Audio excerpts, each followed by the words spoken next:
para que um marinheiro abandone a segurança do navio e se lance com ele no mar. Vem depressa, Timóteo. Abandone suas frustrações, suas inseguranças. Não há tempo a perder por questões banais, por tribulação. Nem espere lá que te aprovem tanto assim. Vem depressa. E por que a pressa? Paulo vai dizer que, em primeiro lugar, Timóteo deveria se apressar porque Demas o abandonou. Amando o presente século, o abandonou. Esse é o mesmo Demas que foi citado na carta de Colossenses, ao lado de Lucas, certamente um companheiro na jornada paulina. Depois ele foi citado novamente em Filemon como um cooperador de Paulo. E aqui ele encerra sua jornada recebendo o pior dos adjetivos para um cristão: fujão. Agora vejam, se Demas abandonou o Evangelho por amar aquele século primitivo, quais seriam as nossas chances? Como me certificar que eu também não seja tomado como um desses que cooperam na causa nova do Evangelho, mas fogem na hora da morte? Feito aqueles que seguiam a Jesus, mas se recusaram a comer sua carne e beber seu sangue. Como Timóteo permaneceu? Como eu poderia permanecer? Paulo lembra a Timóteo, ainda nessa carta, que seu sucesso não estaria garantido pela força de seu próprio braço, mas na graça, pelo favor imerecido de Cristo. Foi por essa graça que Pedro bradou uma das afirmações áureas da fé cristã: como eu poderia fugir? Para onde mais eu iria? Só tu tens palavras de vida eterna. E o abandono de Demas não é a única razão pela qual Timóteo precisa se apressar. Paulo vai continuar dizendo que Crescente foi para Galácia, Tito para Damasco. E nesse caso, não se trata de abandono de fé. Se trata de desdobrar-se tanto como se podia, a fim de atender uma demanda gigante. Os campos estavam brancos e poucos eram ceifeiros. E os poucos que ali ainda se mantinham fiel ao Evangelho se desdobravam. E é por isso que Paulo diz: vem depressa, Timóteo. Eu sei que você está cuidando aí da igreja em Éfeso, mas sua presença aqui é muito necessária. Eu já enviei Tíquico para assumir seu lugar. Vem porque os campos estão brancos. Embora eu tenha crescido na igreja, nunca vi missionário nenhum dando testemunho que seu campo de trabalho está cheio de mão de obra. É sempre o contrário que se vê. Porque assim se faz a obra de Deus, em absoluta dependência, rogando ao Senhor da Seara que envie trabalhadores depressa. A obra de Deus sempre vai ser maior do que me julgo capaz de suportar. Veja Paulo, por exemplo. O grandioso Paulo era falho e por vezes inflexível. No começo de sua relação com Marcos, não teve paciência para suportar os milindres do jovem Marcos. Mas aqui, no final de sua jornada, como um de seus últimos desejos, pede Timóteo: traga Marcos com você. Ele me é útil. A obra de Deus é feita por gente falha como Paulo, mas que ao modelo de Paulo se deixam persuadir pela ação do Espírito Santo através do tempo. Algum Paulo já te machucou por aí? Perdoe, de tempo ao tempo. Algum Marcos já lhe tirou do sério? Espere, e vê bem se ele não termina sendo, no fim das contas, útil para você na jornada cristã. Toda essa solidão paulina fica ainda mais evidente na próxima frase: traga-me uma capa e não se esqueça dos meus livros. Paulo está só, sente frio, sente falta. E que eu preciso lhe perguntar seriamente: você quer esse evangelho? Talvez tenha mentido para você, prometendo um evangelho de clamor, mas olha bem que o maior missionário da igreja está terminando seus dias assim, preso, com frio, e pedindo para que alguém lhe traga pelo menos alguns livros. Lembre-se de Cristo na cruz, sentindo falta não de qualquer outra coisa, mas a falta do próprio Pai. Você quer esse evangelho? Mesmo sabendo que está correndo o risco de tomar a mesma trilha e terminar seus dias pedindo para um amigo distante: traga-me uma capa e alguns livros. Uma voz antiga disse certa vez: Deus, se tratas assim de seus amigos mais próximos, não me admira de que tenhas tão poucos. Esse é Paulo, chegando ao fim de seus dias. Amém?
desespero abandona o outro.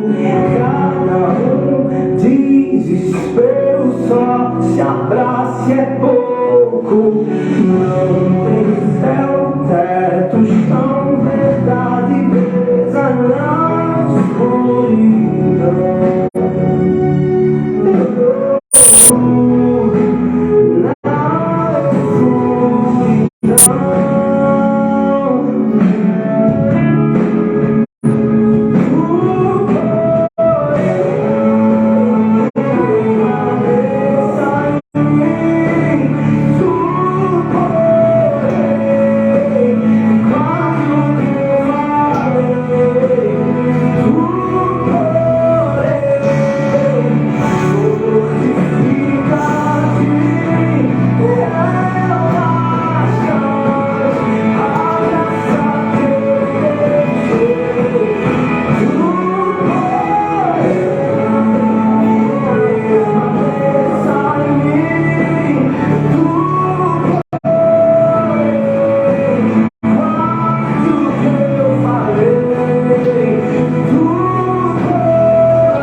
E se perder tudo que tu tens aí, se alegre então por saber Deus estar aí.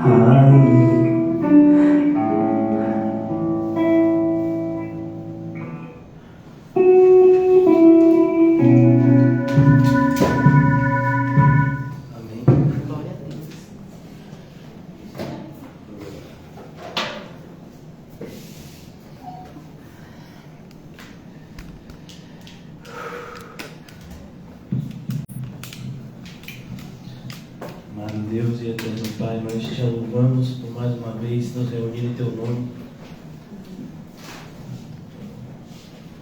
como manifestação da Tua graça, Senhor. Nos salvou e nos salva todos os dias dos perigos do mundo e de nós mesmos, Senhor. Louvamos o Teu santo nome, bendito nome, em que encontramos a nossa salvação e consolação. Guarda-nos, Senhor, deste tempo perverso. A nossa mente e o nosso coração estejam em Ti, Senhor, para que possamos ser Teus instrumentos, entendendo, mesmo neste tempo perverso, existe um povo que o Senhor elegeu antes da fundação do mundo. Nós acreditamos fazer parte deste povo. E acreditamos também que temos a missão que foi dada por Ti, de alcançar outros irmãos que ainda não fazem parte do rebanho, mas que ouvirão a Tua voz e seguirão o mesmo caminho que nós somos atraídos por graça a seguir. Ajuda-nos, Senhor, a completar a carreira que nos está proposta. Em nome de Jesus, amém e graças a Deus. Amém, irmãos? Hoje nós vamos tentar concluir o que a gente iniciou ontem, em 1 Samuel 17.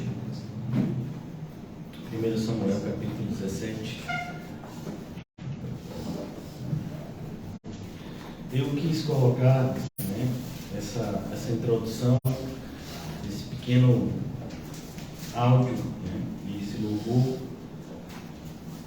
para que a gente entenda, pois quando a gente ouve passagens como essa que nós estamos ouvindo, tanto a de Atos capítulo 3, como 1 Samuel 17, é muito fácil que o nosso coração seja inclinado a pensarmos em uma vitória diferente da que as Escrituras chamam de vitória.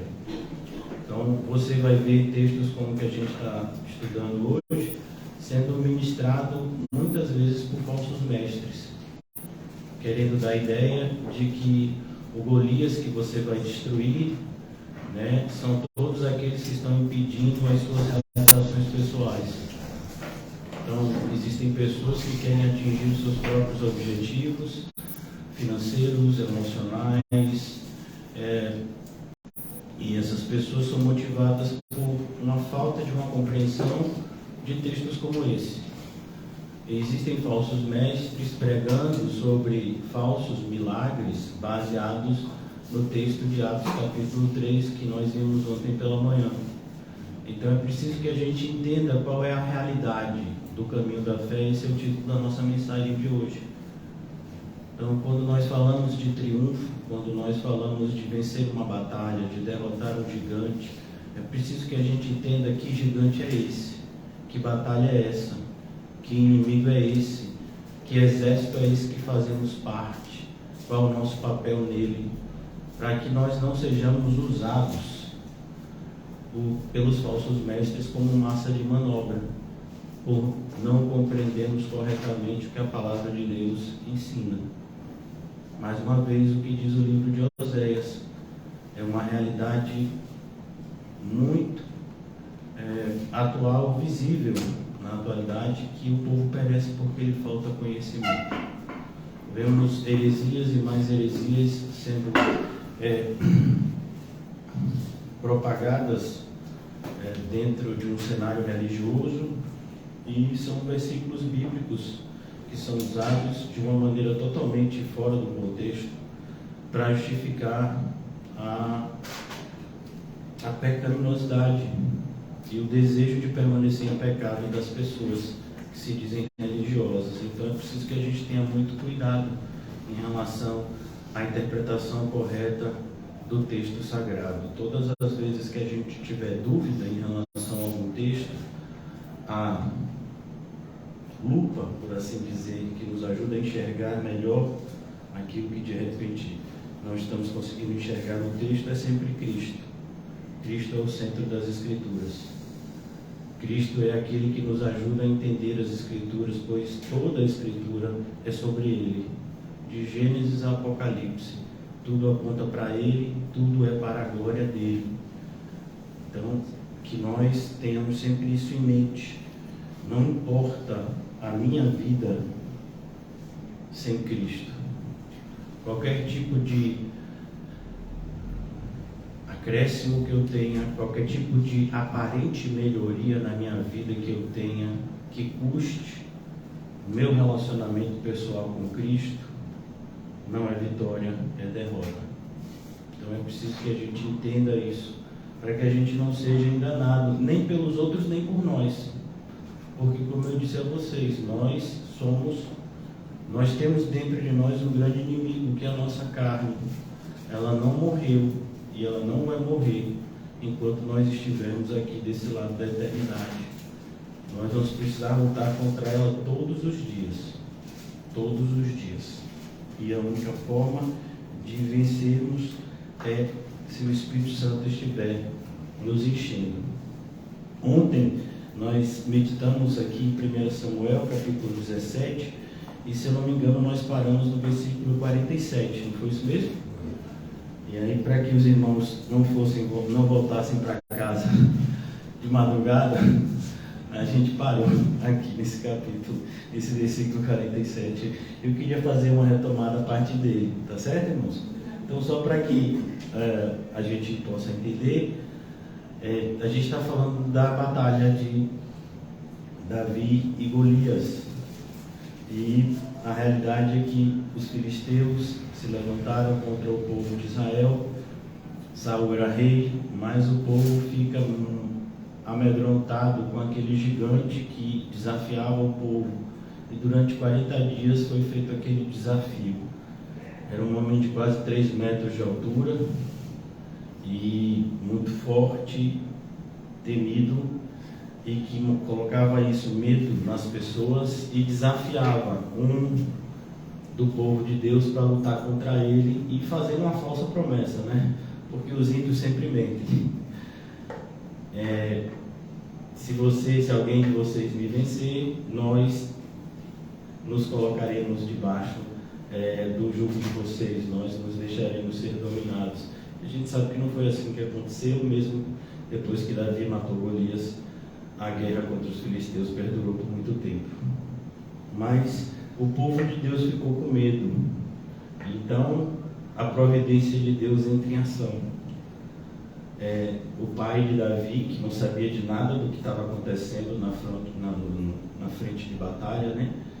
Manda Davi ter notícia dos 3 irmãos dele que estavam no exército de Saul, os mais velhos, e levar também, né, já que ele trabalhava com agricultura e pecuária, levar um pouco de leite, de queijo para o comandante. Davi, quando ele vai fazer isso, ele chega justamente no momento em que Golias está fazendo o desafio. Davi fica indignado com aquilo, pergunta quem é que vai para a batalha, porque Davi está pensando que aquilo ali é a primeira vez que está acontecendo, quando na verdade aquele era o 40º dia. Durante 40 dias Golias fez esse desafio. Davi então se propõe a lutar.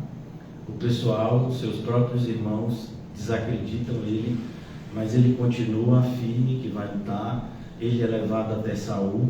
Saul tenta desacreditar ele também, ele fica firme. Então Saul diz: tá, certo, já que você vai, então tome a minha armadura. Ele diz: não, sua armadura não dá em mim, eu sou uma criança, você é um homem forte, eu não sou. Então Davi vai lutar contra Golias, usando seus próprios trajes e usando a sua arma, que é a funda, aquilo que a gente chamaria aqui de estilingue. Então essa é a narrativa, é onde nós estamos. Então quando Davi se encontra com o gigante, o gigante também desacredita Davi. Então olha que coisa interessante, Davi começa a ser desacreditado pelos seus próprios irmãos, e depois ele é desacreditado pelo ímpio, no caso, né? Então, o caso que, como eu coloquei aqui o áudio de Timóteo, de Paulo falando a Timóteo nessa carta, esse comentário desse pastor, cantor, eu não conheço bem, mas o que ele falou é correto. E Timóteo, as pessoas não te dão crédito pela sua idade, Timóteo, não ligue para isso. Continue fazendo o que você tem que fazer. Então é muito comum esse tipo de atitude, uma vez que Deus escolhe os que não são, para reduzir a nada aqueles que pensam que são alguma coisa, como está escrito em 1 de Coríntios. Então, mais uma vez, essa verdade está prevalecendo. Ninguém imaginaria, em sã consciência, que quem mataria o gigante seria uma pessoa que nem era homem feito ainda, e nem usaria uma arma para isso. Deus faz assim. Deus já tinha feito desse jeito na época dos juízes, como foi a vitória, né, do povo de Deus na época de Gideão, por exemplo. Mas a gente se esquece muito daquilo que a gente não deveria se esquecer, e a gente se lembra muito daquilo que a gente deveria esquecer. É impressionante como nós guardamos mágoa, mas nós não guardamos confiança no Senhor em relação às vitórias que Ele nos deu, os livramentos que Ele nos deu, os milagres que Ele já fez na nossa vida. Que isso mude, né, rapidamente. Vamos então iniciar a exposição no versículo 48. Aqui já está no meio da batalha. Só para que a gente possa fazer uma conexão entre o que foi falado ontem e o que está sendo dito hoje, eu vou ler o último versículo de ontem, né? Saberá toda essa multidão que o Senhor salva, é a fala de Davi. Perceba, Davi não está lutando por ele, Davi não está lutando por fama, Davi não está lutando por dinheiro nem por poder. Davi está lutando, em primeiro lugar, para a glória de Deus. Em segundo lugar, Davi está lutando para defender os seus irmãos. Aqui é a fala, o Senhor salva. Muitas vezes a gente vai ver na vida de Davi esse amor que ele tem para o povo de Deus. Como ele se sentia bem com aqueles que amavam a Deus. Ele até escreve um salmo sobre isso. Como ele se sentia bem na companhia daqueles que temem ao Senhor. E aqui ele diz, o Senhor salva, não com espada nem com lança, porque do Senhor é a guerra. Então Deus não precisa. Davi mostra que ele conhecia o agir de Deus. No passado, por exemplo, Deus colocou os inimigos para matarem um ao outro do próprio exército. Deus enviou, Deus vai enviar aqui, não, mas depois daqui, né, na época do rei Ezequias, Deus vai enviar um anjo que vai matar centenas de milhares do exército inimigo. Então Deus sabe como fazer o seu trabalho. A gente só tem um ofício: confiar nele. E até nesse ofício a gente falha feio muitas vezes. Sucedeu que, dispondo-se o filisteu a encontrar-se com Davi, este se apressou e, deixando as suas fileiras, correu de encontro ao filisteu. Perceba a narrativa aqui, ó. Sucedeu, dispondo-se o filisteu a encontrar-se com Davi, este se apressou. Olha que coisa interessante. Tem muita gente, irmãos, que antes do problema aparecer na frente, a pessoa é muito valente. Não sei se você já viu esse tipo de gente. Ah, não, porque se acontecer comigo, já sabe, né? É daquele jeito, né? Ainda bem que não foi comigo, porque se fosse comigo eu resolvi assim, assim. Aí a pessoa chega e está diante do problema assim, e aí, você vai resolver como mesmo? Aí a pessoa sai correndo. Então, muitos também dizem isso, né, na fé cristã. Eu nunca negaria ao Senhor. Pedro tentou dizer isso, negou 3 vezes, né?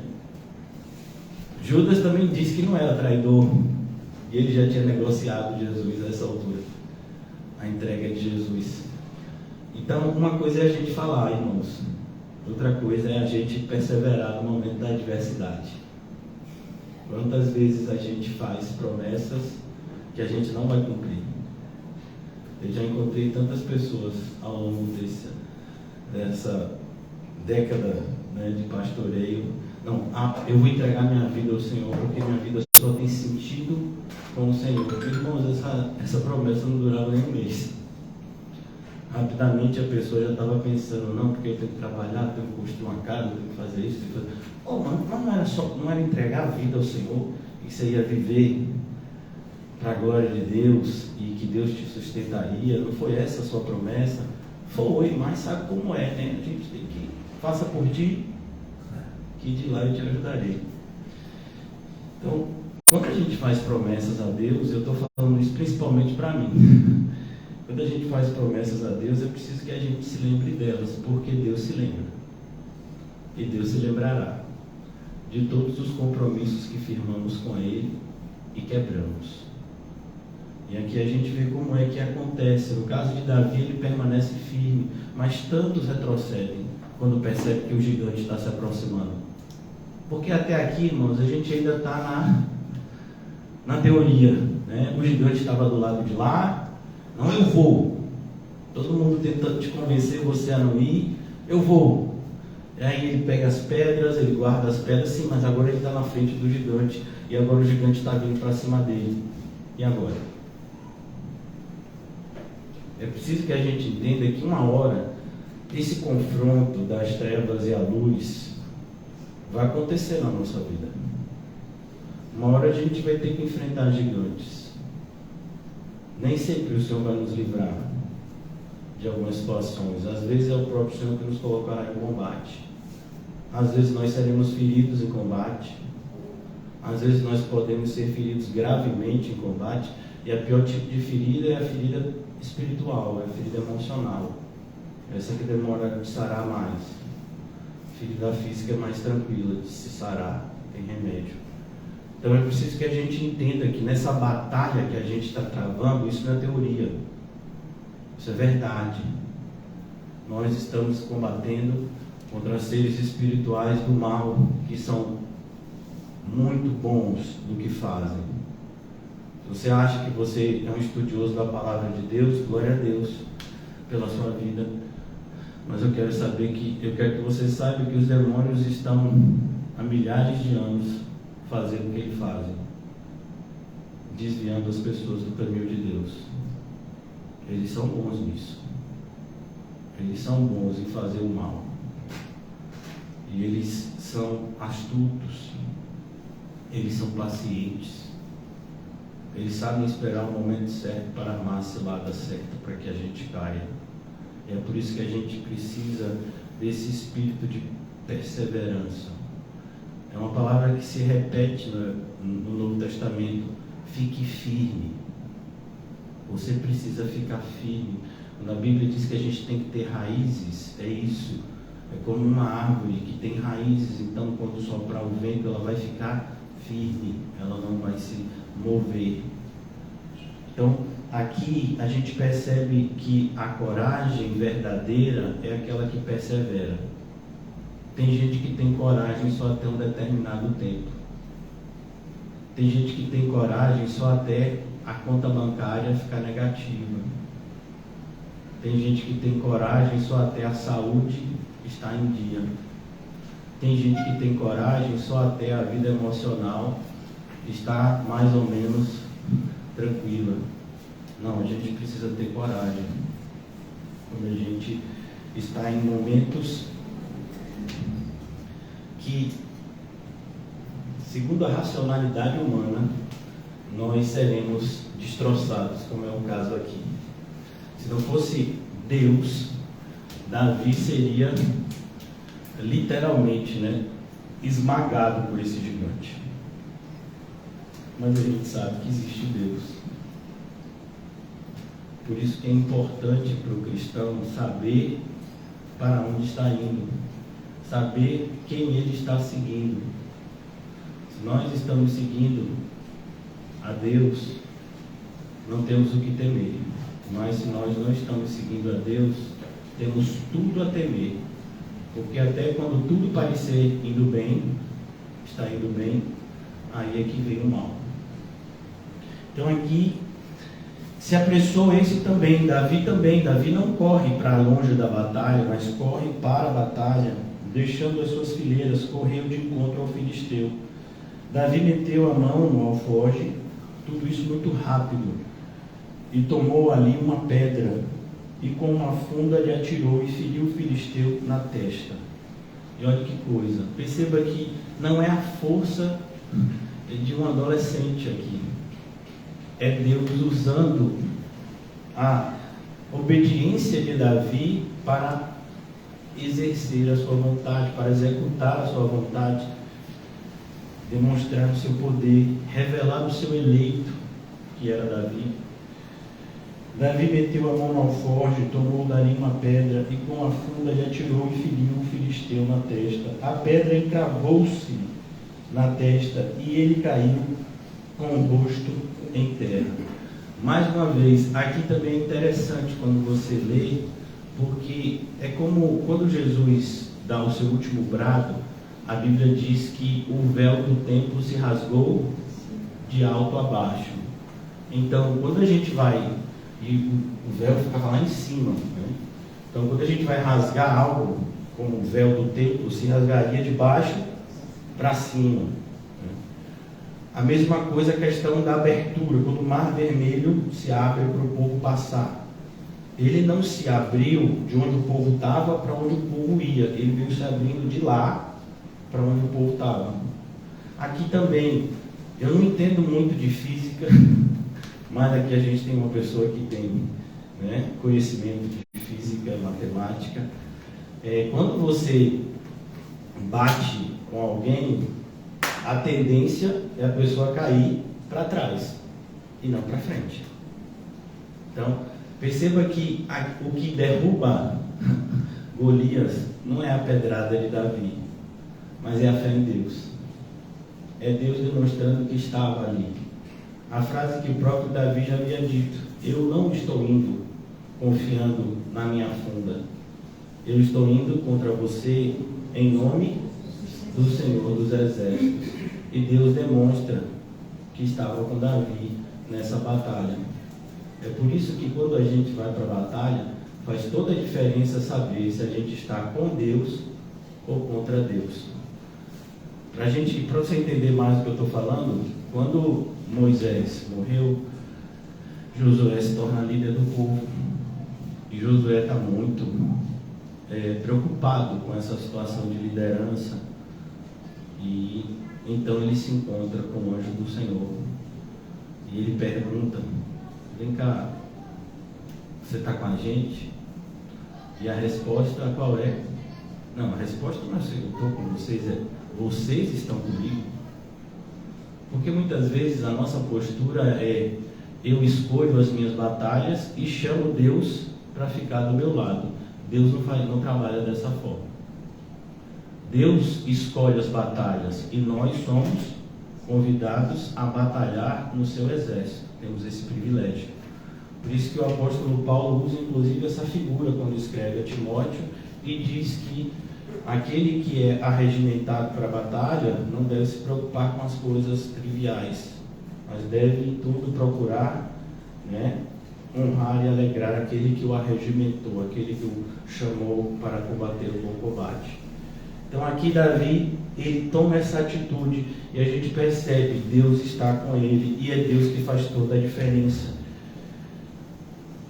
A pedra encravou-se na testa e ele caiu com o rosto em terra. Rosto em terra significa que ele caiu para frente e não para trás, como seria a lógica de uma pancada. Assim prevaleceu Davi contra o filisteu, versículo 50, com uma funda e com uma pedra, e o feriu e o matou. Porém não havia espada na mão de Davi. Pelo que correu Davi, lançando-se sobre o filisteu, tomou-lhe a espada, desembainhou-a e o matou, cortando-lhe cortando-lhe com ela a cabeça. Então ele corta a cabeça de Golias. A ideia aqui é justamente mostrar como nós devemos tratar o pecado, como nós devemos tratar a batalha espiritual. Tem gente muitas vezes que pensa que a gente pode levantar a bandeira branca contra o demônio. Então ó demônio, ou demônios no plural, eu não estou afim de confusão, sabe? Estou passando por uma fase da minha vida muito difícil e eu não quero confusão nem com Deus, nem com vocês aí das trevas. Então vamos ficar em paz. Tem gente que trabalha dessa forma. Eu já conheci algumas pessoas na igreja que diziam assim: não, pastor, eu não estou querendo muito me envolver na obra porque eu quero evitar retaliação. Mas como assim evitar retaliação? É assim, pastor, quando a gente vai fazer a obra de Deus, Satanás fica com raiva, aí ele vai e retalia quem está fazendo a obra de Deus. Você quer saber disso mais do que ninguém, pastor, que você está fazendo a obra.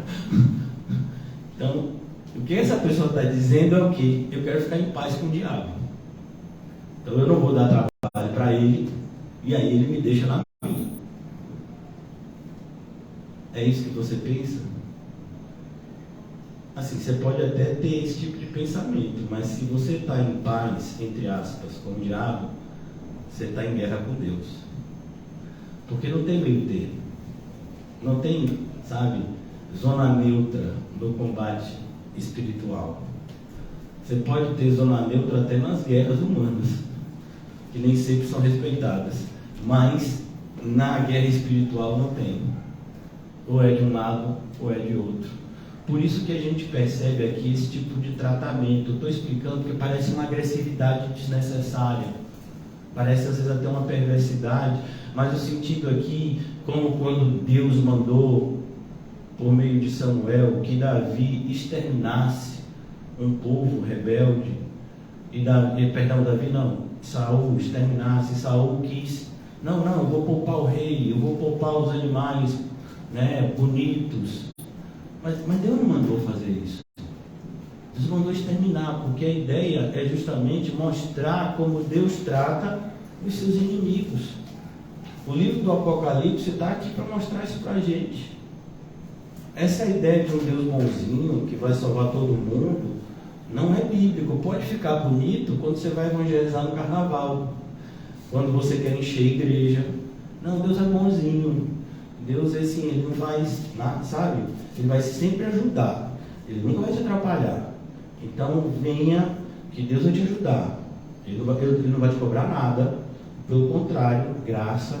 Mas assim, venha, que Ele vai facilitar a sua vida em todas as áreas, de toda forma. Esse tipo de Deus não está na Bíblia. Esse tipo de chamado não é o que Jesus nos fez. O chamado de Jesus é muito claro. Todo aquele que quiser me seguir, renuncie a tudo. Tome a sua cruz e me siga. Mas hoje a gente tem visto um evangelho, né, de portas largas que se alargam a cada dia mais, né, a ponto de pessoas vivendo pior do que os ímpios, né, de uma maneira mais imoral do que os ímpios e se dizendo cristãs, né, e usando a Bíblia, né, para falar um monte de heresia, né, tirando totalmente de contexto o que está sendo falado. Então a gente tem que tomar cuidado para a gente não ser atraído por esse mesmo engano, porque a gente pode sim. Salomão foi traído pelo seu apego às riquezas. Davi foi traído pelos seus olhos, quando ele desejou a mulher de Urias. Então, todos nós corremos riscos, irmãos, de sermos enganados pelo nosso coração. Jesus deixou de maneira muito clara como deve ser o posicionamento do cristão todos os dias, o dia todo. Orai e vigiai sem cessar, para não cairdes em tentação. Porque o espírito, na verdade, está pronto, mas a carne... Então, não tem essa ideia de que a carne vai ficar forte, no sentido de que vai chegar um momento da minha vida em que determinadas áreas, vou usar até um jargão do evangelicalês, não, nessa área eu já estou tratado, ou tratada. Ô irmão, é nessa área que você vai cair, tenha certeza. Tem gente que diz assim, não tenho problema com dinheiro. Normalmente quem diz isso é a pessoa mais avarenta de todas. Eu não tenho problema em amar o próximo. Quem fala isso normalmente é a pessoa mais egoísta de todas. Então, a gente sempre tem problema em obedecer a Deus, porque a carne está lá. Para obedecer à vontade de Deus, a gente vai estar sempre lutando contra a gente. Muitos momentos esmurrando o próprio corpo. Então aqui Davi, ele corta a cabeça de Golias, e aqui é um exemplo de como nós devemos tratar o pecado, o nosso pecado. Como foi que Deus disse que a gente faz com a mão que nos faz pecar? Corta. Mas quer dizer que não tem outro jeito? Não, não tem. E o olho que está fazendo a gente pecar? Arranca. Mas não tem outro jeito? Será que não dá para usar um tapa-olho? Será que não dá para ungir? Não tem nenhuma campanha de 7 dias. E se a água do Jordão chegar? A gente manda buscar a água do Jordão. Se a gente mandar buscar, sei lá, um pouco de pó da Lua, os astronautas voltam um pouco de terra da Lua, né? Será que não dá algum efeito assim, né? Porque a gente está sempre inventando formas, mas não dá, irmãos. A única forma é a que Deus disse. Por isso que aqui Davi percebe que tinha que cortar a cabeça do gigante. Você não pode ter misericórdia com o pecado. A gente tem misericórdia com o próximo, mas não com o pecado. E nem com o nosso pecado. A gente tem que ser sem misericórdia com o pecado. Para alguns ouvidos pode até ficar, mas é isso que a Bíblia ensina. Então Davi lançando-se sobre o filisteu, tomou da sua própria espada, a espada do filisteu, e desembainhou e o matou, cortando-lhe com ela a cabeça. Vendo os filisteus que era morto o seu herói, olha que coisa. Aqui a gente vai perceber o que Jesus está falando quando ele diz que a gente tem que ser luz. Aqui a gente está percebendo o poder da influência. Então você tem a influência benigna, a influência para fazer o bem, e você tem a influência maligna. Por isso que na igreja a gente precisa deixar bem claro quem está fazendo certo e quem está fazendo errado.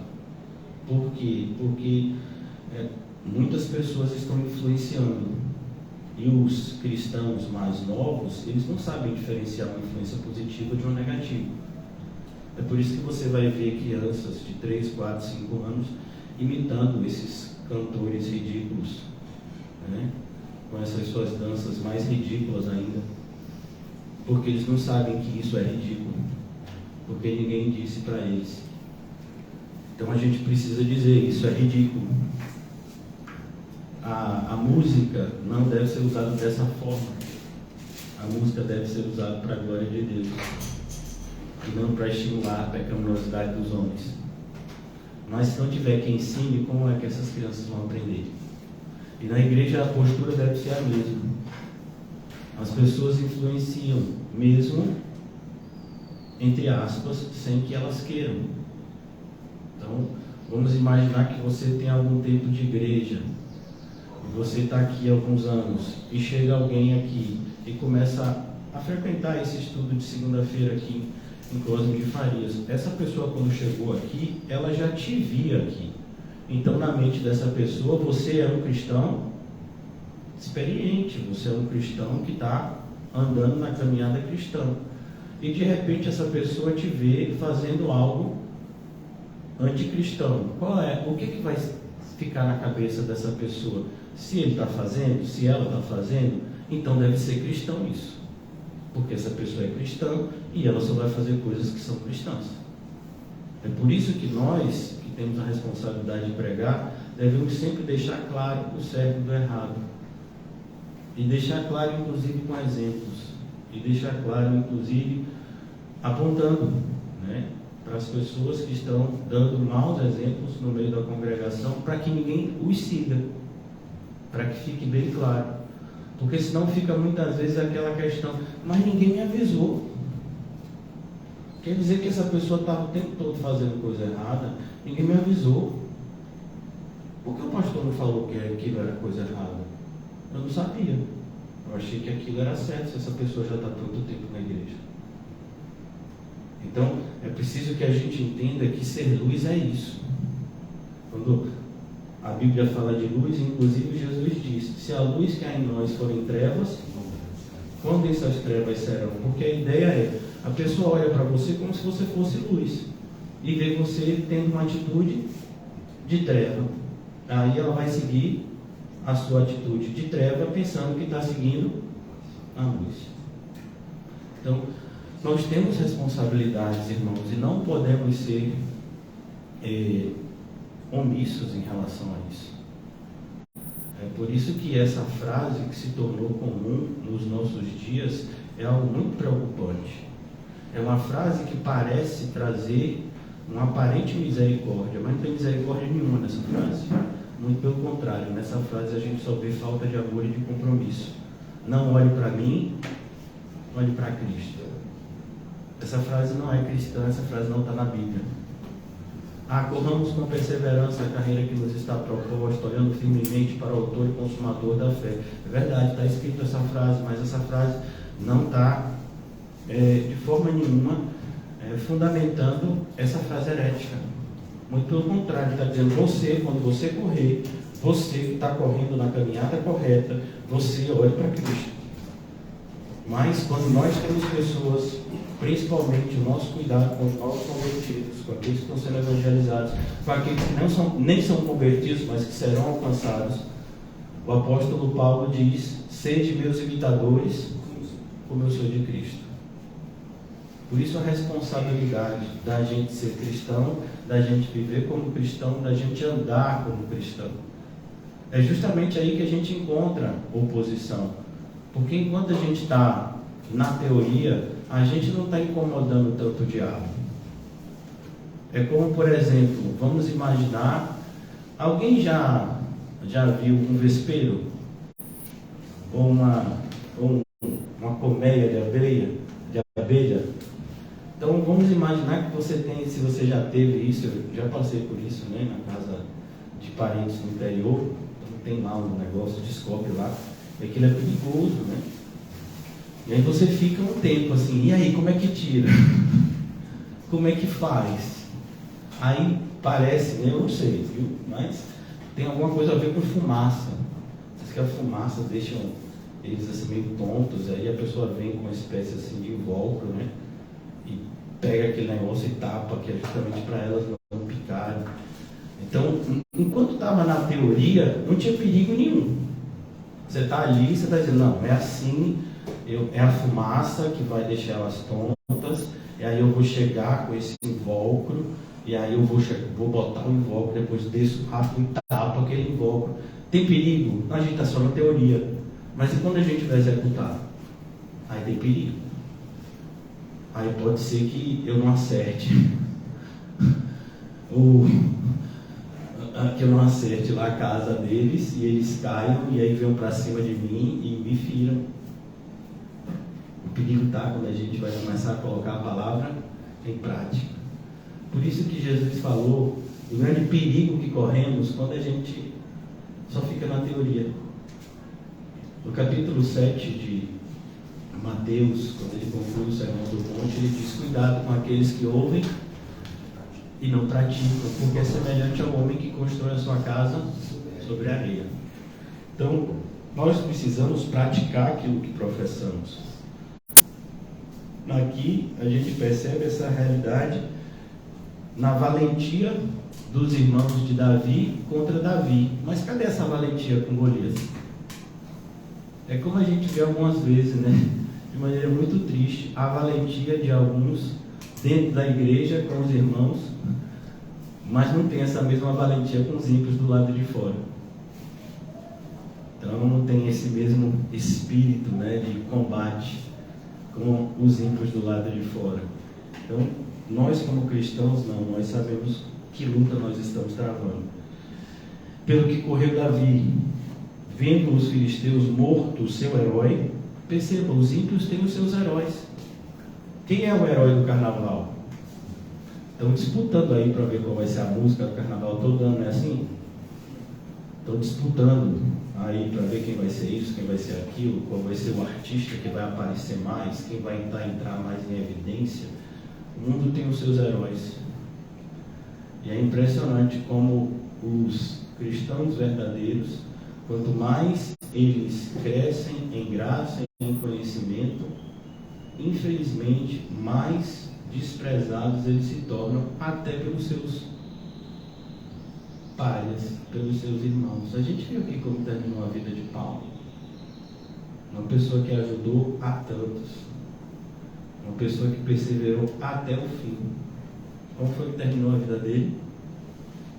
Quase sozinho, numa masmorra, abandonado até por aqueles que lhe eram mais próximos. Então a caminhada cristã é assim. O próprio Davi, na sua velhice, foi traído pelo seu filho. Tentou tomar o seu reino. Então, na fé cristã, a gente precisa entender que esse espetáculo do mundo não vale para a gente. Então, quando um cantor famoso, né, envelhece e aí morre, como é que é feito? Como foi o velório de Pelé, por exemplo? Né? Como foi o velório dessas pessoas famosas aqui do Brasil que morreram nos últimos meses? É sempre assim, né? Recentemente teve aquela jornalista famosa, né, Glória Maria, eu acho o nome dela, e aí gente chorando no jornal e uma série de declarações que ela era uma pessoa maravilhosa e fazia isso e aquilo. Mas um cristão não tem isso, irmão. Um cristão é ele, Cristo e alguns poucos amigos fiéis que o próprio Cristo, pela sua providência, reserva. Glória a Deus por isso. Mas é preciso que a gente entenda isso antes de acontecer, para que quando acontecer, a gente esteja preparado. É quando você está num barco e aí você é ensinado antes do barco entrar no mar. Aqui é o colete salva-vida. Se por acaso o barco afundar, o colete vai fazer com que você fique boiando, e aí você fica aqui, viu? Que aí vem buscar, né? Você foi ensinado. Aí o barco afundou, você está lá com o colete salva-vida esperando alguém vir te socorrer. Então é importante que você seja orientado nessas coisas antes delas acontecerem. Eu particularmente não gosto muito, né? Mas quando eu viajava de avião, sempre que você entrava no avião, vinha aqueles comissários, né, que chamam, diz, aqui tem 2 saídas de emergência, né?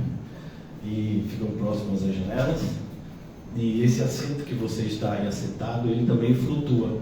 Se por acaso a gente tiver que fazer um pouso forçado no mar, você puxa esse assento seu e ele vai boiar. Mas eu contratei uma viagem de avião, não foi de barco. Mas ele está dizendo, aquele dali boia. Então, se por acaso parar no mar, meu filho, você já sabe que ali boia.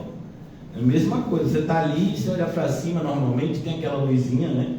Que você pode apagar ou desligar, e tem um negocinho do ar-condicionado para você botar para a sua direção ou fechar, se for mais calorento ou friorento. Mas também tem um negócio que fica escondido lá, que é aqueles respiradores. Aí diz, se a gente entrar se uma descida vai cair, aí você bota os respiradores primeiro na criança, que estiver do seu lado, depois em você. Fala, eu vim aqui para respirar negócio de respirador, mas ele está lhe avisando com as coisas, como é que as coisas são. Porque se acontecer, você tem que estar preparado. Então, a fé cristã é esse caminho. Que vão acontecer coisas assim. E a gente tem que estar o quê? Preparado. Eu não sabia. Mas como você não sabia? Se a Bíblia disse que era assim. Quando Paulo escreve a Timóteo nessa segunda carta, se não me engano, ele diz: todos aqueles que querem viver piedosamente em Cristo Jesus serão. Aí você não sabia. Está dito. Então, Davi sabia que a vida dele ia ser batalha. E ele já está entendendo aqui, desde o urso, desde o leão, um desprezo que começou lá, quando Samuel chega para ungir o novo rei. Davi estava no jantar? Nem no jantar ele estava. Até o profeta Samuel foi enganado por ele mesmo. O profeta Samuel olhou para esses irmãos mais velhos de Davi e disse: rapaz, tu tem cara de rei. Pode, assim, boa aparência. E aí foi 1 a 1. Não é. Aí teve uma hora que ele virou para Jessé e disse: vem cá, Jessé, que confusão é essa? Nossa, meu Deus. Eu sei que é essa casa. Você tem mais algum filho, Jessé? Aí Jessé disse: rapaz, eu tenho, mas ele ainda não é homem, ele não é criança, ele está tomando conta dos animais. Pois é, não vai começar ainda enquanto ele não chegar. Então, você vê, esse é o que vai matar o gigante. É o que aqui já matou o gigante. É esse que vai influenciar as pessoas a recuperarem a coragem perdida. Olha como é importante os bons exemplos na igreja. Quando a gente vê, por exemplo, a carta aos Hebreus, que é uma carta para estimular os irmãos a perseverarem em épocas de adversidade, nós temos um capítulo chamado de Os Heróis da Fé, que é o capítulo 11. E diz: pela fé, olha, Moisés fez isso. Pela fé, Abraão fez isso. Pela fé, Noé fez isso. Aí, rapaz, esse povo fez isso? Eu vou fazer também. Olha como é importante bons exemplos. Como é importante você e eu sermos esses bons exemplos. Por isso que é dito: toma conta de ti mesmo e da doutrina, para que seja salvo tanto você quanto os que te ouvem. Então, que tipo de exemplo a gente tem dado? Se alguém olhar para a gente o dia todo, o que é que ela vai encontrar? Cristo ou o mundo? É isso que a gente tem que se perguntar. Então, aqui continuando, Eu sei que os irmãos queriam que eu ficasse aqui até 2 da tarde, mas eu não vou fazer isso, tá? Eu vou ficar só até 1. Estou brincando, já estou ficando comigo. Versículo 52. Então os homens de Israel e de Judá se levantaram. Estava todo mundo com medo, estava todo mundo muxoxo, estava todo mundo, ninguém vai comer no povo. Estava todo mundo tocando uma bola um para o outro. Nossa, essa obra é a sua cara. E o outro dizia, minha mesmo não, é sua. E eu dizia, não, é sua. Eu estou gripado. Minha unha está encravada. Não, eu estou meio assim, tenho problema de coluna. Então, era todo mundo aqui passando a bola. Mas quando eles viam uma criança sendo usada por Deus para matar o gigante, Deus está com a gente. E se Deus está com a gente, Filisteu, a gente vai para cima de vocês. Por isso que, como a gente vai ver no livro de Atos, a perseguição aos apóstolos só fez com que os cristãos ficassem ainda mais ousados na fé. O apóstolo Paulo, quando escreve aos Filipenses, ele diz, porque eu estou aqui preso, mas os irmãos, sabendo da minha prisão, estão ainda mais cheios de fé e pregando o Evangelho. As minhas cadeias têm sido usadas pelo Senhor para crescimento da igreja. Um cristão dos séculos do começo da igreja, acho que o nome dele era Tertuliano, ele dizia que o sangue dos mártires é a sementeira da igreja. A gente já viu essa frase, né, naquele vídeo que a gente já assistiu, né, dos mártires. Então, aqui ele diz, versículo 52, então os homens de Israel e Judá se levantaram e jubilaram aqui a celebração, a alegria, a comemoração, e perseguiram os filisteus. O mesmo povo que estava com medo agora se encheu de coragem. Olha a importância. Até Gate e até as portas de Ecrom. E caíram os filisteus feridos pelo caminho de Saarim até Gate e até Ecrom. Então voltaram os filhos de Israel de perseguirem os filisteus e lhes despojaram os acampamentos. Tomou Davi a cabeça do filisteu e a trouxe a Jerusalém. Porém as armas dele pô-las Davi na sua tenda. Olha que coisa. Como Deus age por meio de pessoas. Eu acho interessante que tem gente que diz assim, eu não sigo a homens, eu sigo a Cristo. Você sabe que essa pessoa que está dizendo isso, ela não segue a Cristo nem de longe, quanto mais de perto. Porque para a gente seguir a Cristo, a gente tem que perseverar na doutrina dos apóstolos. A gente tem que ter comunhão uns com os outros. A gente é ensinado por cristãos que vieram antes de nós. E a gente vai ensinar cristãos que vão vir depois de nós. A lógica deve ser essa. Então essas pessoas individualistas, elas revelam que nunca tiveram um encontro real com Cristo no seu interior. Porque quem tem um encontro com Cristo, necessariamente deseja fazer parte do corpo de Cristo. E se alegra com isso.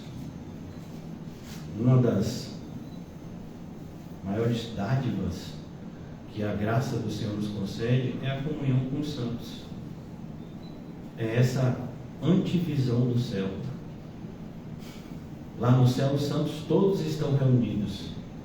E aqui na terra Deus permite essa reunião também. Que a gente se reúna para a glória dele. De maneira imperfeita como somos. No céu isso acontecerá de forma perfeita. Mas aqui já acontece. Ainda que seja de maneira imperfeita. Então é uma grande graça. E somente os verdadeiros crentes anseiam. Então quando a gente percebe pessoas que não valorizam, que não desejam isso, há de se duvidar da regeneração dessas pessoas e da verdadeira conversão na vida delas. Há de se questionar, principalmente as próprias pessoas deveriam questionar isso, pois você nunca vai ver na Bíblia uma pessoa seguindo a Cristo sozinho. Não, porque eu sigo a Cristo, eu não sigo a homens. Então Depois que Cristo me encontrou, eu comecei a me tornar um eremita. E aí eu vivo sozinho assim, falando a palavra de Deus, quem quiser que ouça, quem quiser que não ouça. Isso nunca foi igreja, irmãos. Isso nunca foi Cristo. Onde tem Cristo tem ordem da essência, tem união, tem unidade. Então cuidado com esse tipo de frase que tenta, de alguma forma assim, produzir um efeito no ouvido dos incautos. Ah, é verdade, nós devemos seguir a homens, devemos seguir a Cristo. Claro, mas a gente vai seguir a Cristo junto com outros homens de Deus que também o seguiram. Então tome muito cuidado, porque todo tipo de heresia faz mal. Não tem heresia que não seja destrutiva. Às vezes a gente cai nesse equívoco de achar, não, tem umas heresias, pastor, que realmente são bem complicadas, mas tem outras que não causam tanto dano. Causam sim. Toda heresia causa dano. Então, cuidado. Você pode matar uma pessoa com um tiro de escopeta, você pode matar a pessoa com gotas de um veneno, oferecendo um copo de água para ela. Você vai matar a pessoa do mesmo jeito. Então, cuidado. Heresia é sempre destruidora. Não tem pequenas heresias. Quando Saul viu sair Davi encontrar-se com o filisteu, disse a Abner, comandante do exército: de quem é filho este jovem, Abner? Abner respondeu: tão certo como tu vives, ó rei, não sei. E olha que coisa interessante. Os homens de Deus, normalmente eles não são conhecidos, não são famosos. Deus não usa muita gente famosa, porque a fama é perigosa. Olha o que teve que acontecer com a vida de Paulo. Deus colocou um espinho na carne, para que ele não se ensoberbecesse com as revelações que lhe eram dadas. Então, cuidado. Respondeu Abner: tão certo como tu vives, ó rei, não sei. Disse o rei: pergunta, pois, de quem é filho este jovem.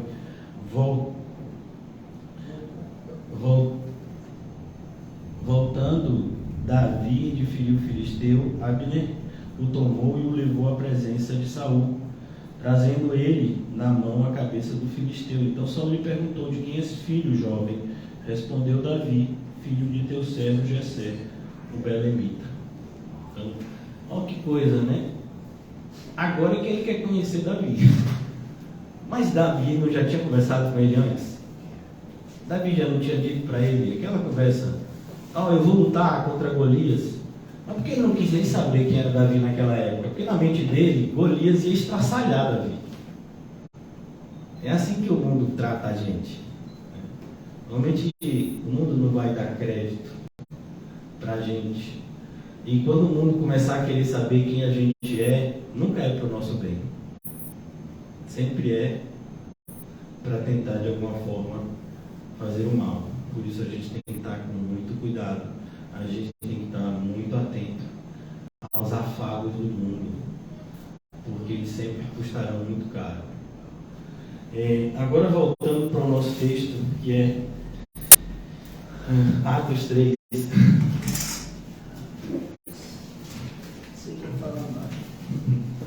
Mas a gente está falando, daqui de Atos 3, que a ideia aqui é mostrar justamente essa batalha, que é a batalha que Pedro e João estão travando, indo para o templo. Todos os dias eles perseveravam, pregando o evangelho na mesma cidade que Jesus havia sido assassinado. A liderança religiosa não tinha mudado, irmãos. Continuava a mesma. Mas eles, com esse espírito de ousadia, continuam pregando a doutrina que Cristo entregou na mão deles e executando a obra que Jesus determinou que eles fizessem. Agora, voltando para o capítulo 3, eu vou ler a partir do começo. Pedro e João subiam ao templo para a oração da hora nona. era levado um homem coxo de nascença, o qual punham diariamente à porta do templo chamada Formosa, para pedir esmola aos que entravam. Vendo ele a Pedro e João, que iam entrar no templo, implorava que lhe dessem uma esmola. Pedro, fitando juntamente com João, lhe disse: olha para nós. Ele os olhava atentamente, esperando receber alguma coisa. Pedro, porém, lhe disse: não possuo nem prata nem ouro, mas o que eu tenho, isso eu te dou. Em nome de Jesus Cristo, Nazareno, anda. Tomando-o pela mão direita, o levantou. Imediatamente seus pés e tornozelos se firmaram. De um salto se pôs em pé. Passou a andar e entrou com eles no templo, saltando e louvando a Deus. Viu todo o povo a andar e a louvar a Deus. Olha que coisa bonita, irmãos. Louvar a Deus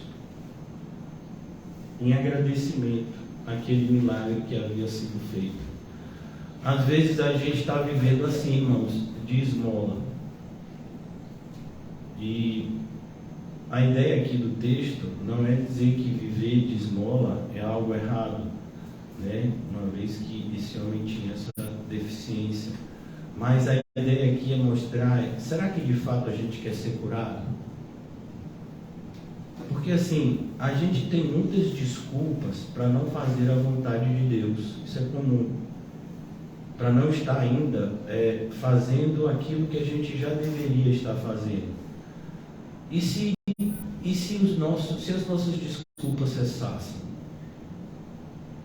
Vamos imaginar o seguinte: você tem que trabalhar muito, porque você precisa sustentar uma família, ou se sustentar, e aí você tem esse grande problema na sua mente, que é eu sustento. Mas vamos imaginar que, pelo poder de Deus, você receba uma doação, sei lá, de 10 milhões na sua conta, hoje.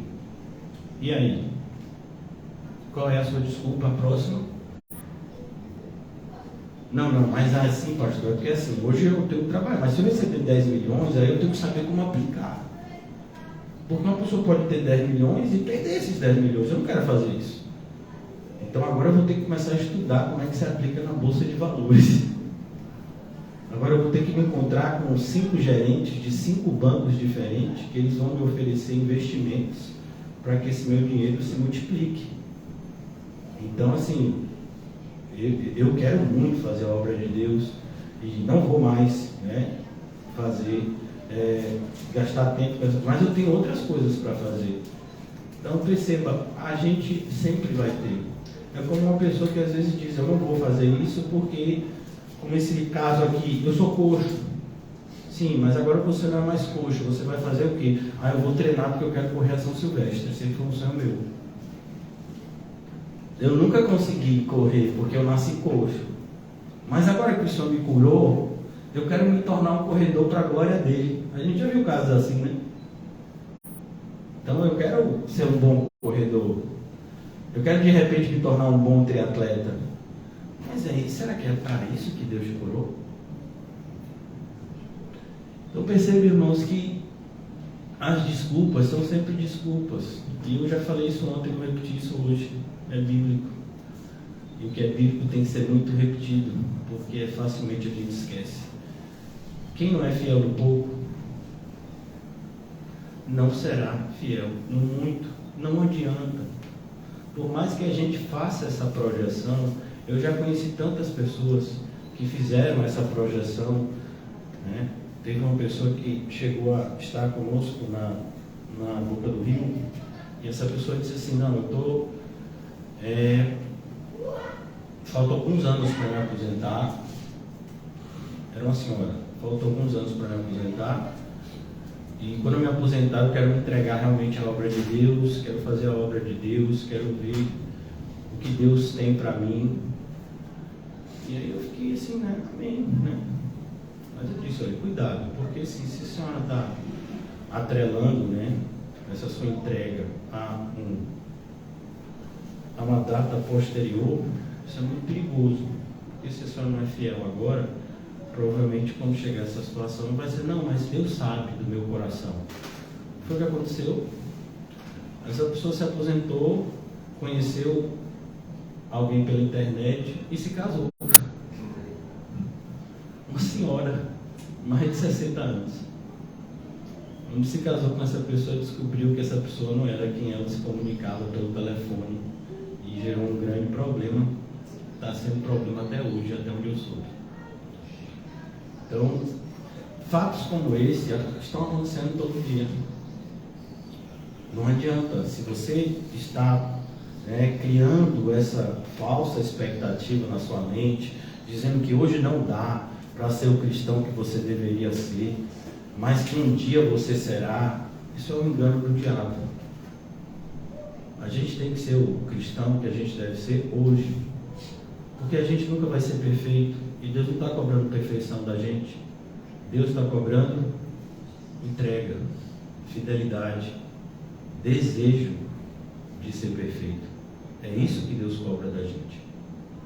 Então, a gente tem o exemplo de Abraão, de Isaac. Abraão não tinha filhos. Deus disse, você vai ter filho. Nasce Ismael, não é Ismael, nasce Isaac, o filho da promessa. E então Deus diz, quando Isaac já está com um tamanho razoável, olha Abraão, o filho que tu amas traz, você vai sacrificar ele para mim. E aí? Como seria a sua atitude? Então é importante que a gente entenda que é isso que Deus quer que fique claro. Nesse chamado de Deus na vida de Abraão, é para que a gente passasse por uma das provas mais difíceis do crente passar. Entender que a presença de Deus é infinitamente melhor do que os seus presentes. Então Deus pode nos dar coisas que são muito boas. Um filho, uma filha, amigos, irmãos, algum emprego que você se sinta fazendo, se sinta um servo de Deus naquele exercício da profissão. Mas é importante entender que a presença de Deus é muito maior, é muito mais importante, é muito mais necessário do que qualquer das suas dádivas, do que qualquer dos seus presentes. E essa é a grande prova que a gente passa todos os dias. Porque nós somos abençoados por Deus, não há dúvida. Eu acho que ninguém que está aqui, somos poucos que nos conhecemos. Todos que estamos aqui sabemos o quão abençoados somos por Deus. Deus tem colocado comida na nossa mesa, vestimentas. Deus tem nos dado mais do que precisamos. Mas a grande questão, irmãos, será que a gente ama a presença de Deus tanto quanto a gente ama os seus presentes? A presença de Deus. Então, esse é o questionamento.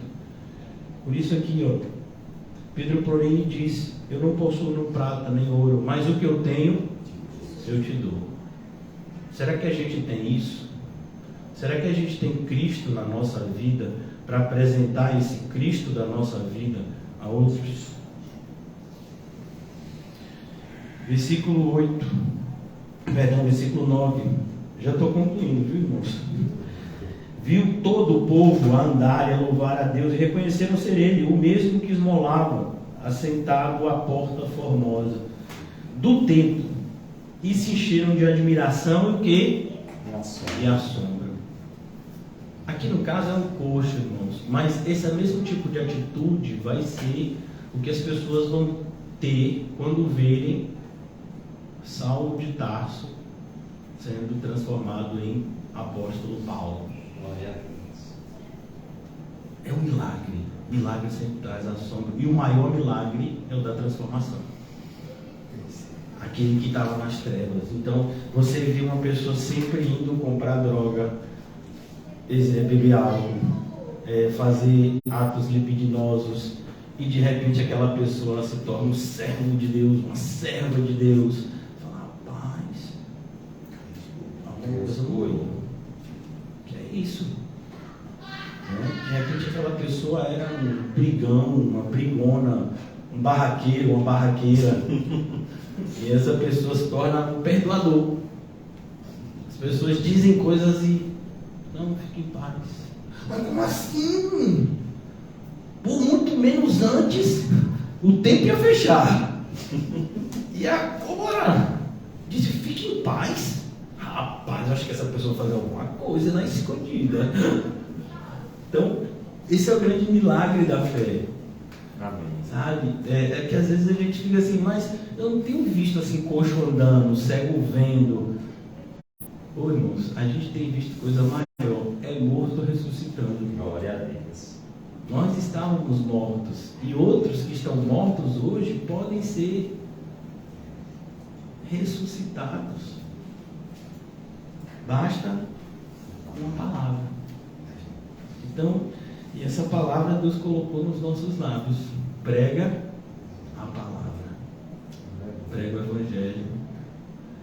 Pessoas serão salvas quando você fizer isso.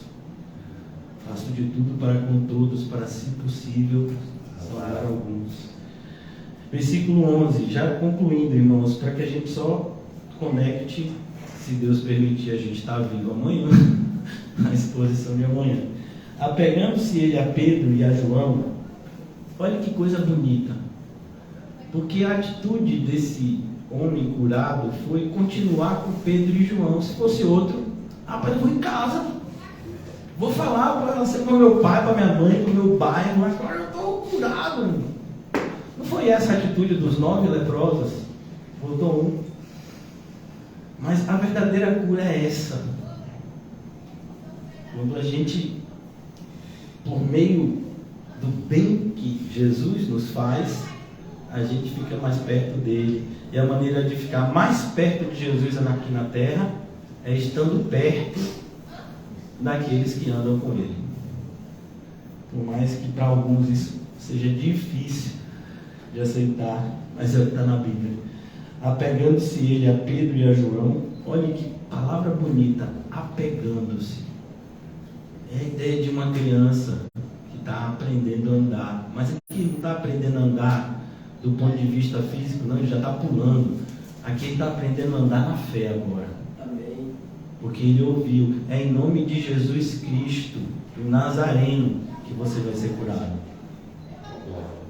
E ele está aqui perto desses 2 homens que apresentaram Jesus para ele. Todo o povo correu atônito para junto deles no pórtico chamado de Salomão. À vista disso, Pedro se dirigiu ao povo. E olha que coisa interessante. Nunca perca uma oportunidade de pregar a palavra de Deus. Amém. Quando Deus abrir a porta à palavra, fale. À vista disso, Pedro se dirigiu ao povo, dizendo: Israelitas, por que vos maravilhais disto? Ou por que fitais os olhos em nós, como se pelo nosso próprio poder ou piedade tivéssemos feito andar? Isso é tão interessante, irmãos, porque nos dias de hoje é o contrário. Nos dias de hoje, a porta, as placas da igreja, as fotos dos líderes, o nome dos líderes, né? Pastor tal, apóstolo tal, fulano de tal, essa igreja está na cobertura espiritual de fulano. Perguntaram já para a gente, para vocês talvez, né? Quem é que dá cobertura espiritual lá na congregação de vocês? Então é sempre essa ideia. Então as pessoas estão olhando para Pedro e João como se fossem eles. Se fosse hoje, no dia de hoje, é a gente mesmo, e aí pode mandar que a gente aqui faz. É o que você está precisando? Então hoje todo mundo aceita esse marketing. Né? Eu teve uma palestra há um tempo atrás de um desses, né, famosos. E hoje em dia assim, você fica famoso, né, seja em qualquer área, seja na área empresarial, seja na área esportiva. E aí quando você atinge uma determinada idade, você tem uma nova fonte de renda, que é palestrante. Porque todo mundo gosta de uma receita de sucesso. Então a gente viu aqui no Brasil aquele jogador de basquete famoso chamado Oscar Schmidt, né? Ele, depois que ele parou de jogar basquete, ele começou a se tornar palestrante motivacional e ele cobrava acho que quase 50 mil reais pelas suas palestras, né? Lá nos Estados Unidos, aquele nadador famoso Michael Phelps, ele também continua agora fazendo esse tipo de de coisa, né? Porque o mundo pede, é aquela questão da oferta e da oferta, da procura. Hoje as pessoas querem receita de sucesso. E no Evangelho não é assim. Nunca foi. No Evangelho, quando alguém chega e diz: e aí, me conte a sua receita de sucesso. Eu não tenho. Eu só seguia Jesus. Sim, mas e aí? Até no filme Paulo Apóstolo de Cristo, eu acho tão interessante a conversa que Paulo tem com o prefeito, né, da prisão, né, que o termo naquela época era prefeito, né? Hoje a gente chamaria de diretor. O prefeito da prisão, ele diz: cara, as histórias sobre você são mentiras? Pois são todas verdades. Sim, então você faz milagres, mas não se gaba por eles? Não, não fui eu, foi Cristo que fez. Você exerce influência sobre milhares de pessoas e não tem dinheiro? Não, não tenho. Então, na nossa atualidade, isso parece uma loucura, né? Porque se você exercer influência sobre um grupo de 100, 200 pessoas, você tem como reverter isso em ganhos materiais facilmente. Fazendo convênios com instituições, fazendo convênios com o próprio governo, fazendo associações com políticos. Você tem como transformar isso em dinheiro, e as igrejas estão fazendo isso.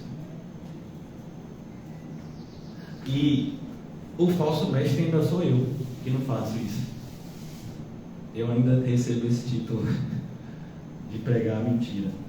Então é importante que a gente saiba que a gente está fazendo aqui e que a glória é do Senhor Jesus e que nós somos servos dele e que tudo que a gente fizer amando dele, aqueles que se levantam contra não estão contra nós. Eles vão ter que conversar com aquele que mandou a gente fazer o que tinha que fazer. Então o cristão, ele tem sempre essa certeza, essa convicção, mas ao mesmo tempo ele tem que ter essa humildade, porque nós não podemos cair nessa cilada do diabo. Quando as coisas vão mal, é o diabo. Quando as coisas vão bem, aí é o meu esforço. Não, nunca é o nosso esforço. Sempre é a graça de Deus. Então aqui ele diz: à vista disso, Pedro se dirigiu ao povo, dizendo: israelitas, por que vos maravilhais disto? Ou por que fitais os olhos em nós, como se pelo nosso próprio poder ou piedade o tivéssemos feito andar? O Deus de Abraão, de Isaque, de Jacó, o Deus de nossos pais, glorificou a seu servo Jesus, a quem vós traístes e negastes perante Pilatos, quando este havia decidido soltá-lo. Então eu quero concluir aqui, mostrando que o apóstolo Pedro, aqui pessoas vão se converter, só para que você entenda. Eu acho que você já leu o livro de Atos, mas aqui muitas pessoas vão se converter, o número da igreja vai crescer para quase 5.000. Mas o apóstolo Pedro nunca começava uma pregação passando a mão na cabeça do pecador, pelo contrário, mostrando o pecado. Perceba que a mesma acusação: vocês mataram Jesus. E aqui é o mais estarrecedor. Pedro está falando no ambiente do templo, não é isso mesmo? Só quem entrava no templo eram judeus. Gentios não podiam entrar no templo. Então ele está falando aqui de judeu para judeu. E ele está mostrando para essas pessoas: pois é, Pilatos, que não é judeu, que é gentio, ímpio, não tem conhecimento nenhum do Deus de Israel, sabia que Jesus era inocente, mas vocês mandaram matar ele. Não é que Pilatos não tenha culpa, tem culpa. Mas perceba, culpa maior foi o próprio Jesus que disse: tem aqueles que me entregaram nas suas mãos. Então, aqui eu vou dizer uma coisa, irmãos, e a gente tem que refletir muito seriamente sobre isso. Os falsos mestres, eles têm uma grande culpa, mas muito mais culpa tem aqueles que o levantam e o sustentam. A gente costuma olhar os falsos crentes como vítimas dos falsos mestres. Eles não são vítimas, por mais que pareçam ser. Os falsos mestres, inclusive, só existem por conta deles. Eu estou falando isso por quê? Porque vai ter gente, às vezes, que sai do nosso meio e que vai para uma falsa igreja, que vai para uma igreja dessas aí, que adultera partes do Evangelho. E aí a gente às vezes tem essa ideia assim, mas coitado, vai ser enganado. Não, ele quer aquilo. Porque se quisesse, estava aqui. É porque a mentira massageia o ego. A verdade machuca o ego. E aí nem sempre a gente quer ser machucado pela verdade. Às vezes a gente quer ser afagado pela mentira. E é por isso que a nossa visão, ela precisa ser uma visão responsiva, responsável. A gente não pode, a essa altura do campeonato, né, usando uma linguagem bem atual, se deixar levar pelas emoções. É preciso que a gente tenha uma visão madura em relação aos fatos. Quando estiver acontecendo alguma coisa com você, comigo, é preciso que a gente tenha uma visão madura. Deixa eu dizer uma coisa muito séria, irmãos. Na hora da dificuldade, chorar não adianta muito. Tem um momento de chorar, mas não é na dificuldade. O momento da dificuldade é orar, pedir forças a Deus para perseverar. Você está achando que eu estou falando alguma bobagem? Leia Efésios capítulo 6, que a gente ouviu tantas vezes. Fortalecei-vos no Senhor e na força do seu poder. É assim que a gente vence o dia mal. Vai ter a hora de chorar. Vai ter a hora de sentir a dor por aquela pessoa que se foi, para aquela pessoa que foi para o falso evangelho, para aquela pessoa que nos abandonou. Vai ter a hora, mas não é na hora. Na hora a gente precisa estancar a ferida. É como, por exemplo, uma pessoa que sofreu um acidente, né? Ele precisa descansar? Precisa. Mas antes ele tem que o quê? Ser cuidado.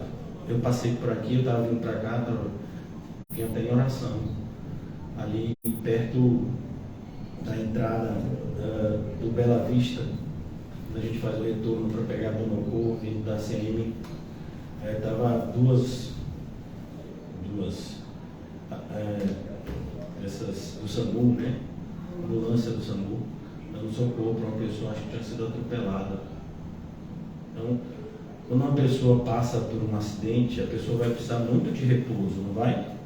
Mas depois de passar pelos procedimentos para que ela não morra. Porque o principal que é estancar, é ver onde foi machucado, se tem alguma veia que precisa ser suturada, se tem algum edema, vamos ver aí o que foi. Depois, aí tem o repouso. Então é preciso que a gente entenda o que temos que fazer e quando temos que fazer. Porque se a gente faz a coisa certa na hora errada, é errado. Eu já dei esse exemplo para vocês da questão da receita do bolo. A gente tem a hora certa de colocar o ingrediente certo. Porque se a gente colocar o ingrediente certo na hora errada, a receita não fica boa. Então, na nossa vida cristã é a mesma coisa. Por isso que Paulo, quando diz a Timóteo, diz: você tem que ter domínio próprio. E o domínio próprio ali é justamente dominar principalmente as nossas emoções, para a gente não sair fazendo as coisas de uma maneira inapropriada ou fora de tempo, mas da maneira certa, da forma certa.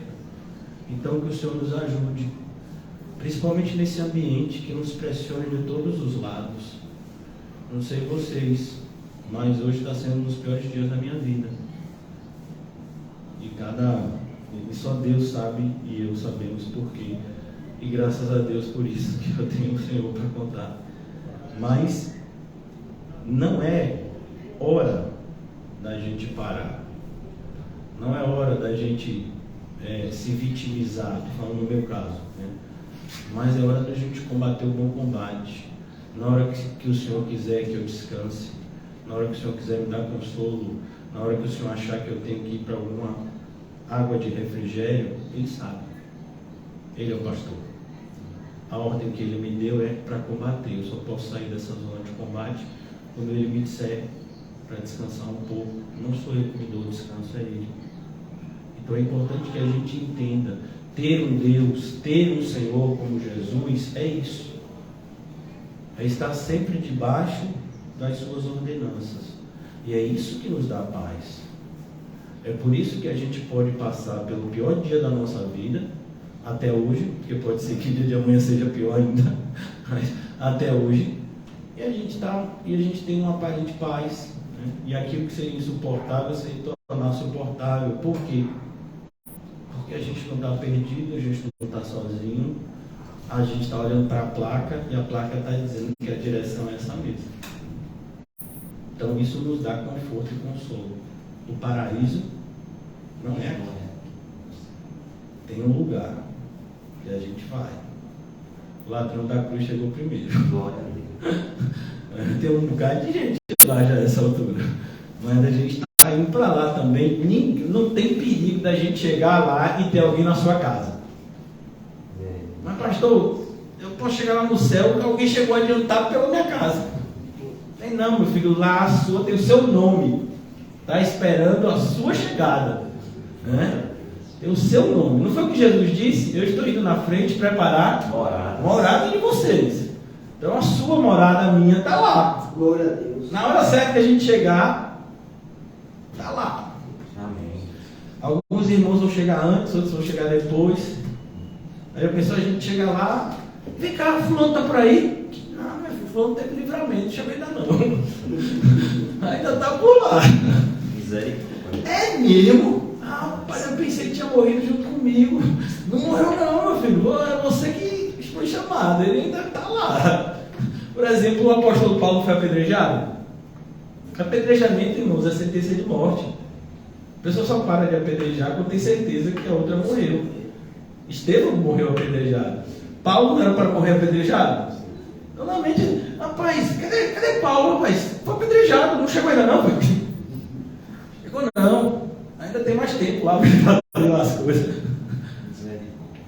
É mesmo? Mas não foi apedrejado. E apedrejado não morre? Morre só se Deus quiser. Se Deus não quiser, apedrejado, limpa as feridas e continua a caminhada. Esse é o nosso Deus, irmãos. Então que a gente saia daqui cheio de confiança. Felicidade é o que a gente tem aqui. Não é o que as pessoas estão achando que tem no meio de uma avenida de carnaval, se embriagando e fazendo coisas absurdas. A felicidade é o que a gente tem aqui. E a gente vai ter mais ainda quando a gente chegar lá. Vamos orar. Glória a Deus. Obrigado, Senhor Jesus, por esse momento, Senhor, de comunhão, principalmente contigo, que nos possibilita ter comunhão com o nosso próximo. Louvado seja o teu nome, Senhor, por sempre cuidar de nós e nos dar aquilo que efetivamente precisamos. E nos corrigir, Senhor, quando nós desejamos coisas que não são segundo a tua vontade, Senhor. Obrigado, Senhor, pelas portas fechadas que nos mantém em segurança quando nós queremos nos colocar em situações de perigo. Então, obrigado, Senhor, pela vida de cada irmão e irmã que o Senhor tem colocado, Senhor, na nossa caminhada como consolo para nós, o amor fraternal uns para com os outros. Louvado seja o teu nome, Senhor, pois sabemos que esse tipo de amor só reside no arraial dos santos. O mundo não conhece e nem pode conhecer, porque não conhece a ti, Senhor. Ajuda-nos, Senhor, por meio da tua graça maravilhosa, a perseverar. Que as noites escuras nos ajudem a ver de maneira mais clara a tua luz que ilumina tudo ao nosso redor. Não nos deixa sucumbir diante dos ataques, Senhor, internos e externos, dentro de nós e fora de nós. sejamos sempre guardados em Ti, Senhor, confiantes na força do Seu poder para nos sustentar física e espiritualmente. Tu que sustenta todo o universo com a Tua palavra, nos sustenta a nós, Senhor. Ajuda-nos, principalmente falo de mim, Senhor, na pouca fé. Que o Santo Espírito que nos concedeste, Senhor, nos encha e faça abundar em nós todo o fruto do Espírito que evidencia que somos Teus e que o Senhor é o nosso Deus e Pai. Louvado seja o Teu nome, Senhor, pela filiação que recebemos em Cristo. Somos filhos de Deus. Ajuda-nos a compreender essa dádiva imensurável. O nosso papel na história, Senhor. Ajuda-nos a entender, Senhor, que não somos frutos do acaso, mas fazemos parte de uma história que há muito foi escrita e que pela Tua graça tem um novo capítulo para a nossa entrada no céu. Em nome de Jesus, cremos assim. Amém e graças a Deus. Saúdem-se mutuamente com o cumprimento santo e lembrem-se, o paraíso está logo ali. Amém.